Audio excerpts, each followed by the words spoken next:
Hey team, Vic coming at you here, and I know that you heard of mixed martial arts. I'm coming at you here in mixed team memorabilia with my Yankees shirt on and my New York Giants hat here.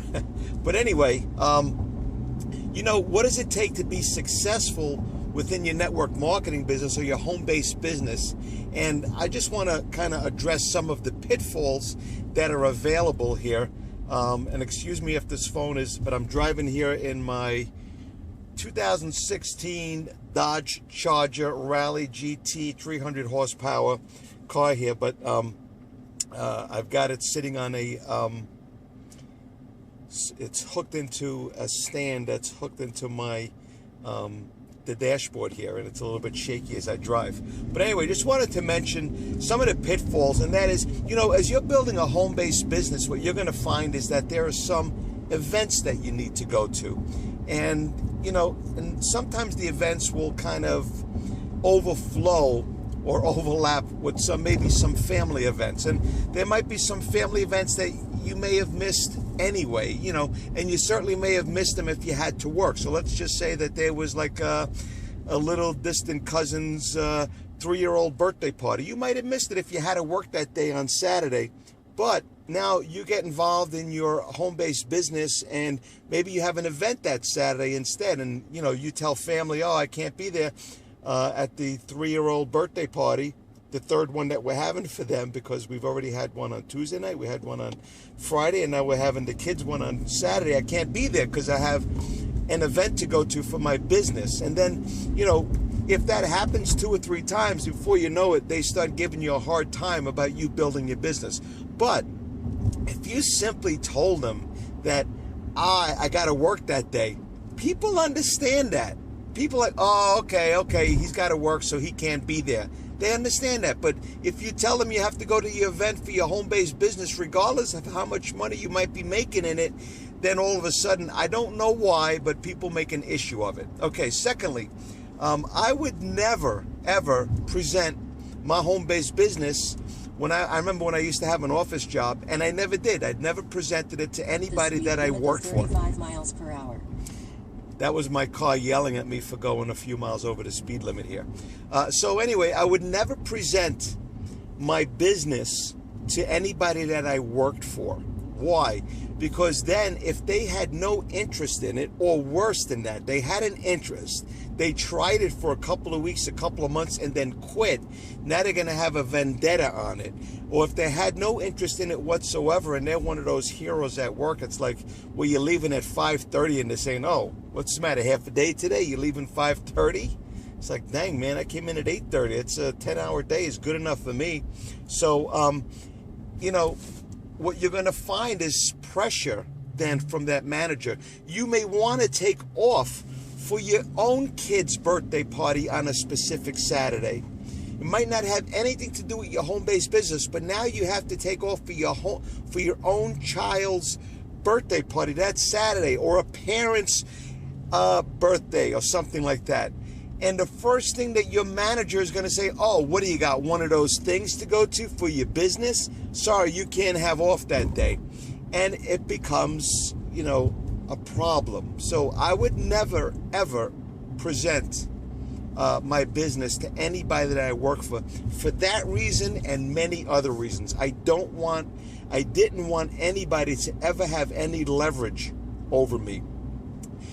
Third, a third pitfall, I would not present the plan, my business, to anybody that I currently worked with unless I fully vetted them. The speed limit is 30 miles per hour. She yells, did you hear my car? It yells at me anytime I go a couple of miles over the speed limit. I won't tell you how many, but so let me slow down here. So anyway, if you present it to anybody at work, again, they might be a hero. You might be in a case where, you know, you or them might be up for a raise or a promotion. And you know how people at work get ahead. So many people at work, what they really do is they might not try to get ahead by doing better work. They might try to get ahead by putting you, their coworkers that do a similar job, down. They don't try to get ahead by working harder. They try to get ahead by throwing you under the friggin' bus.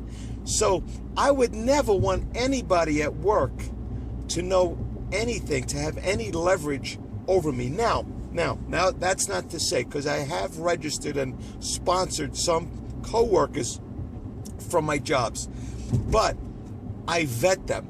You know, as we're standing by the coffee machine, I might say things like, man, there's got to be a better way.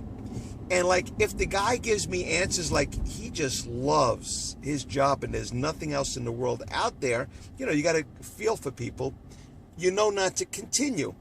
If the guy's like, yeah, man, I can't take it no more, I got debt, you know, I need tires for my car, I can only get one at a time, I'd like to get 4 tires all at once in one time, I need money. And, you know, that's not the only indication. Don't jump out on top of that yet.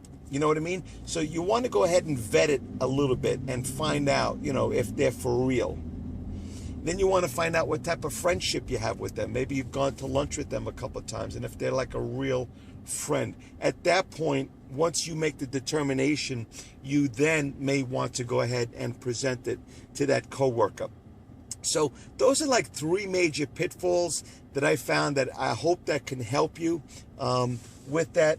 One of my major things that I've always enjoyed doing, though, is through ex-coworkers, people that I used to work with that either I left that position when I used to have an office job, or they had left the company, and then some time passed, you know, because usually the first couple of weeks they're in touch with people, and then I'll go ahead and get in touch with them. And again, I might also, because, you know, your work environment, you know, let's say you're involved in some type of land administration, or you're involved in some type of office work, that it's a small world out there, and, you know, you're always coming across these people. Again, at that point, what you may want to do is vet them. Like, you call them up, hey, so Charlie, how's it going, man? You know, how's your new job? How's things going, and stuff like that. And you might want to say, yeah, you know, there's got to be a better way. And he might just say, man, I just love what I'm doing. It's fantastic. It's a dream come true. And again, why waste your time showing it to someone that has no interest, or someone that's not interested in more out of life through a home-based type business? Okay, so that's another strategy I hope that I can help you with.